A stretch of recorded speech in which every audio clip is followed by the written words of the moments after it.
Le jour de leur anniversaire de mariage, un employé de la blanchisserie avait dit à Aminata de partir en courant pour sauver sa peau. Elle n'avait jamais imaginé qu'une simple course pour récupérer la robe de sa belle-mère pourrait révéler un secret qui détruirait complètement sa vision de sa famille d'adoption. Cet homme aux mains tremblantes et au regard apeuré venait de lui révéler quelque chose qui allait changer sa vie à jamais. Ce qu'elle ignorait encore, c'est que ce moment de panique dans cette blanchisserie du 15e arrondissement parisien marquerait le début de la plus grande révélation de son existence. Aminata Traoré, 32 ans, était arrivée en France 10 ans plus tôt depuis Bamako pour ses études d'ingénierie informatique. Sa rencontre avec Thomas Dubois avait été un coup de foudre inattendu lors d'une soirée étudiante à l'école centrale.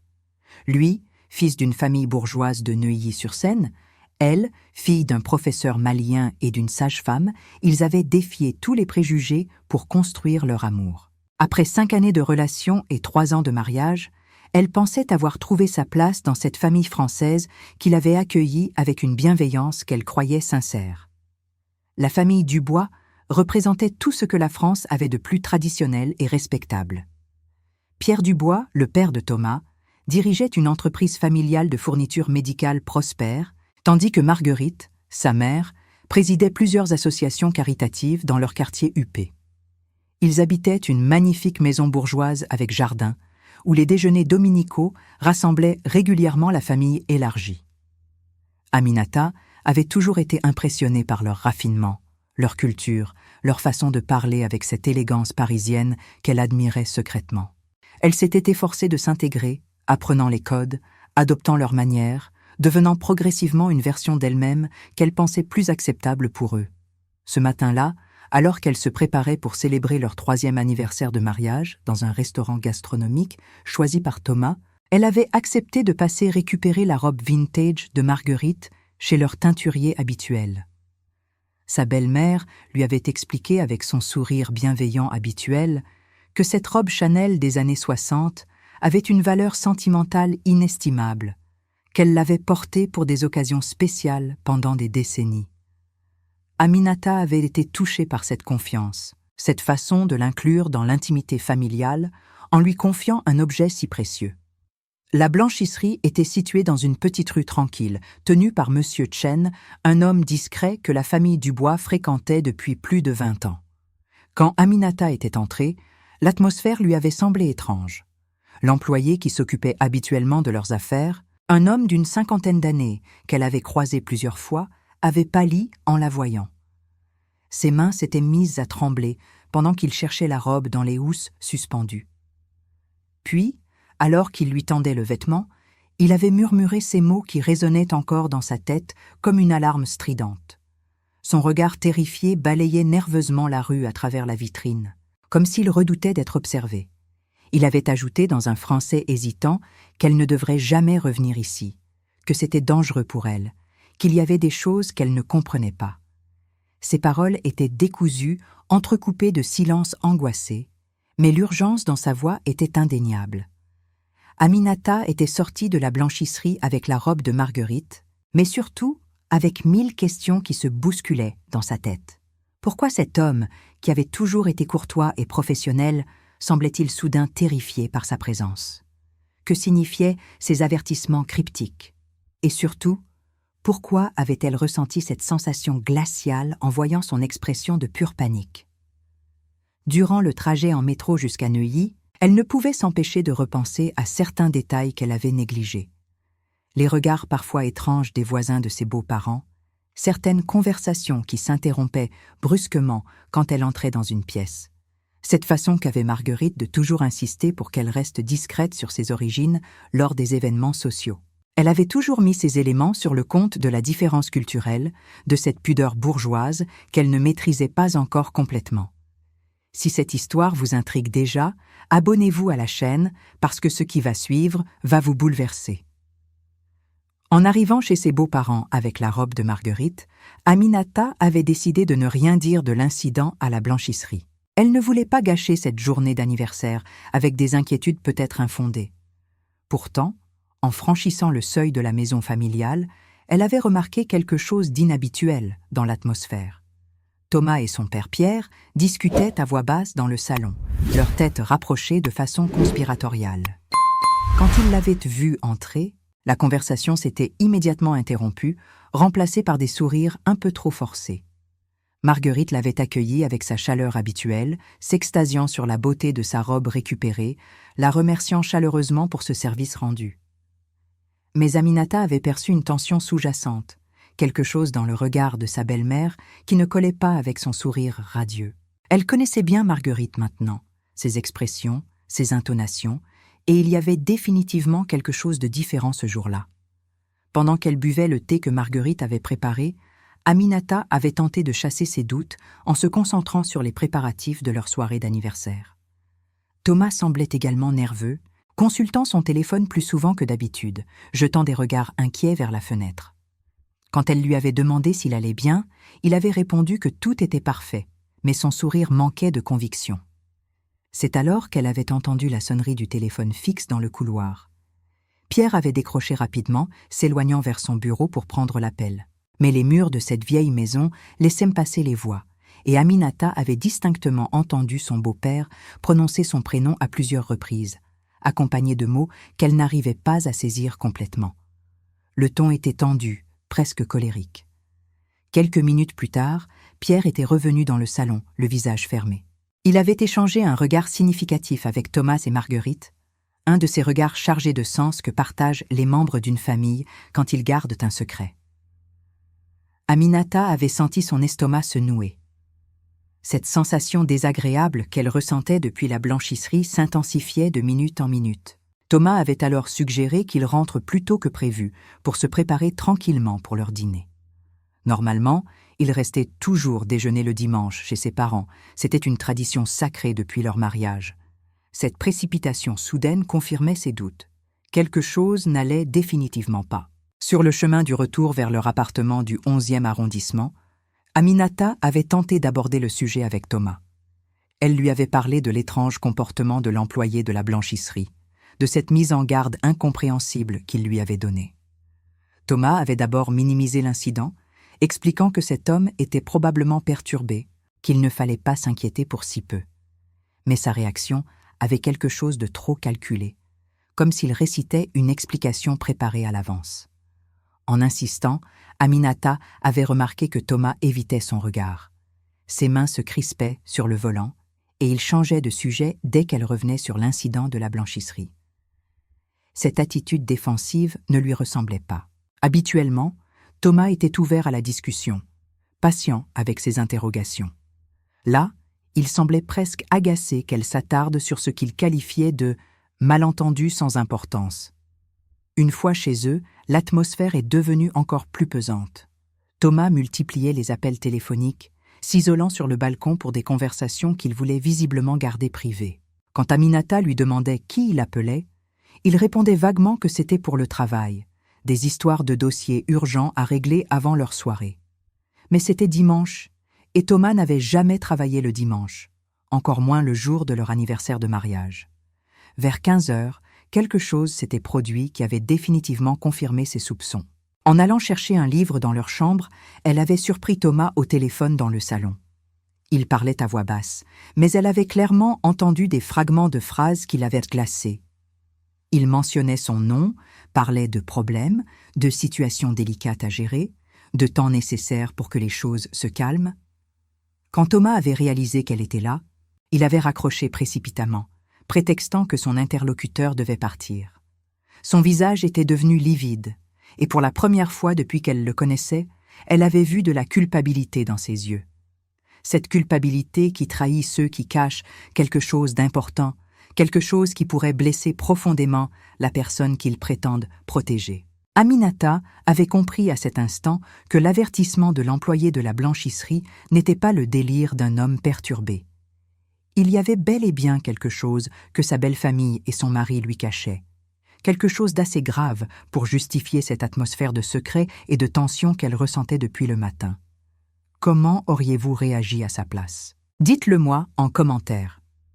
Le dîner d'anniversaire dans le restaurant gastronomique du 16e arrondissement s'était transformé en une mascarade douloureuse. Thomas s'efforçait de jouer le mari attentionné, commandant le champagne millésimé qu'Aminata adorait, évoquant leurs plus beaux souvenirs avec un enthousiasme forcé.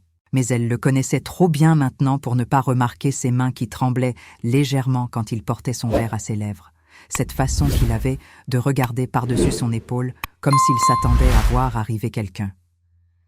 Vers 22 heures, alors qu'ils finissaient leur dessert, le téléphone de Thomas avait vibré.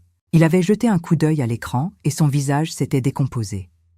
Il s'était excusé pour prendre l'appel, s'éloignant vers les toilettes du restaurant. Aminata l'avait observé à travers la vitre qui donnait sur le couloir, le voyant gesticuler nerveusement, sa conversation semblant de plus en plus animée. Quand il était revenu à table, Thomas avait annoncé qu'ils devaient écourter leur soirée. Un problème urgent au bureau, avait-il menti, un client important qui exigeait une intervention immédiate.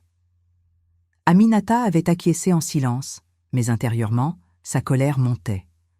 Non seulement on lui cachait quelque chose, mais on gâchait aussi leur anniversaire de mariage avec des mensonges de plus en plus grossiers. Le trajet de retour s'était déroulé dans un silence pesant. Thomas conduisait vite, trop vite, jetant régulièrement des coups d'œil dans le rétroviseur comme s'ils étaient suivis. Cette paranoïa évidente commençait à terrifier Aminata. Qu'est-ce qui pouvait justifier un tel niveau d'anxiété?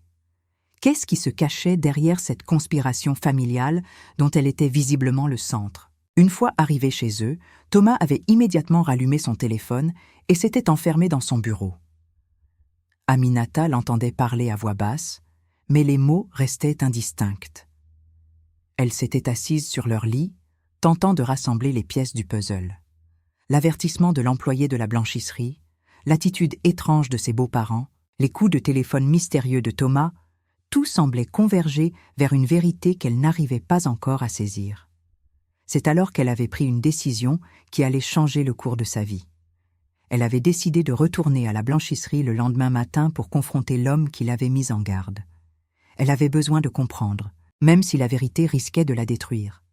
Cette ignorance était devenue insupportable. Cette sensation d'être manipulée et tenue à l'écart lui donnait la nausée. Vers minuit, Thomas était enfin sorti de son bureau. Il avait tenté de se rapprocher d'elle, s'excusant pour cette soirée gâchée, promettant qu'il rattraperait leur anniversaire le week-end suivant. Mais quand il avait voulu la prendre dans ses bras, elle s'était raidie. Comment pouvait-il faire semblant que tout allait bien alors qu'elle voyait clairement qu'il lui mentait en permanence?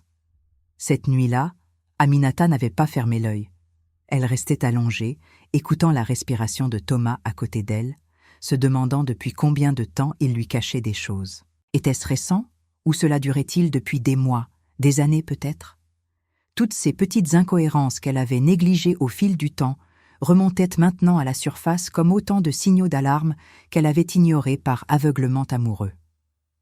Le lundi matin, Thomas était parti au bureau plus tôt que d'habitude, prétextant une réunion importante. Aminata avait attendu qu'il soit parti pour prendre congé de son travail.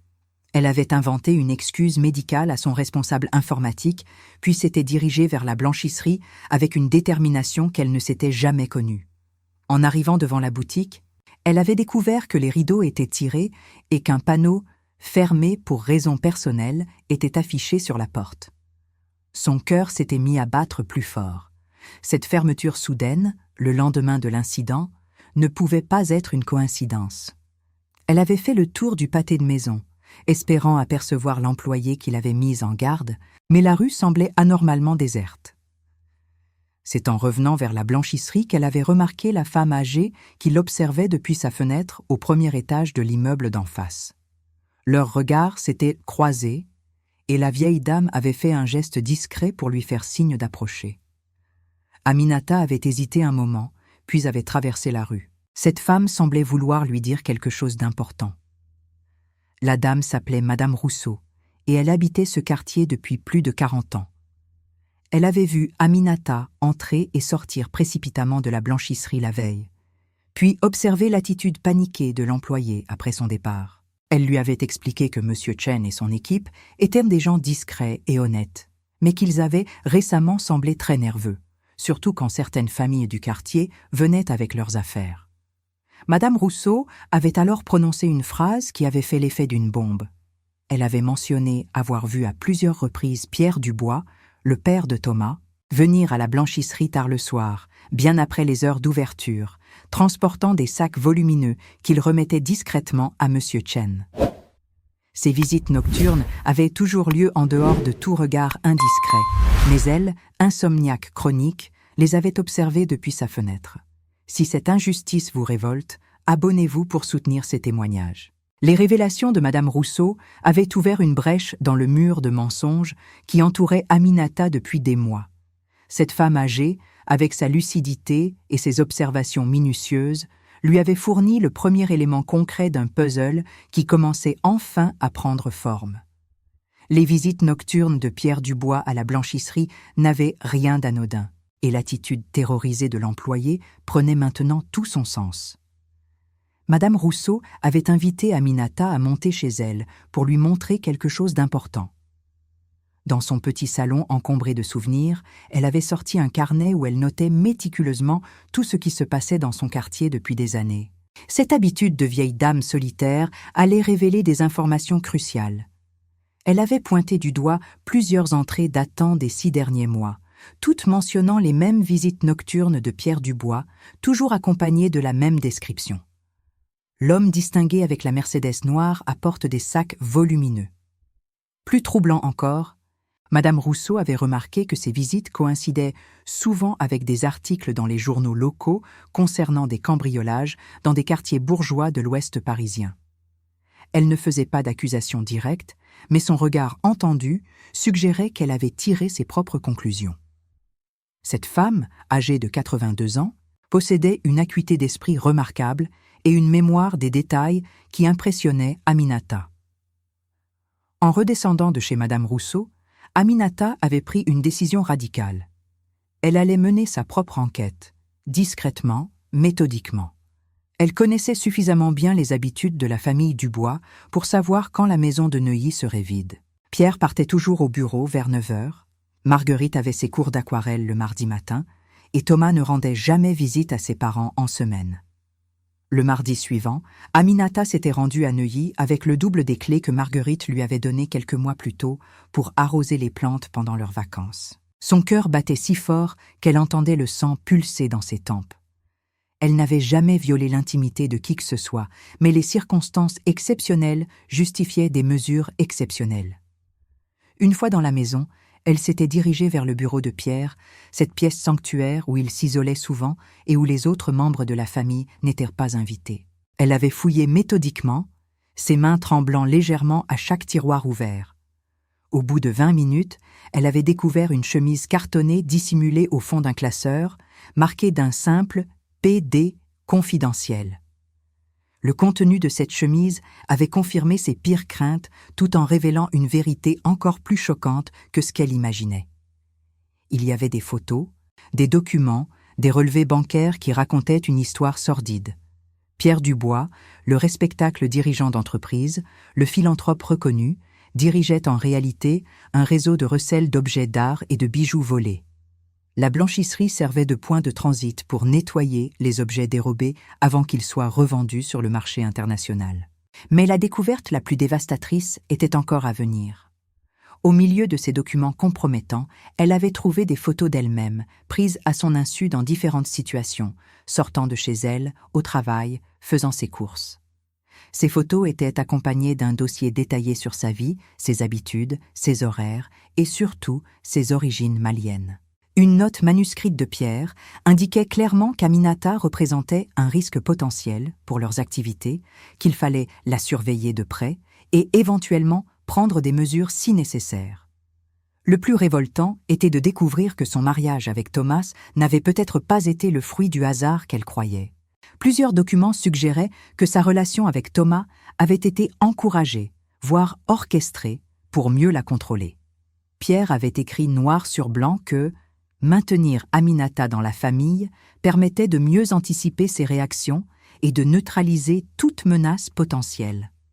Elle réalisait avec horreur qu'elle avait été manipulée depuis le début, que son amour pour Thomas et son intégration dans cette famille n'étaient peut-être qu'une illusion soigneusement entretenue.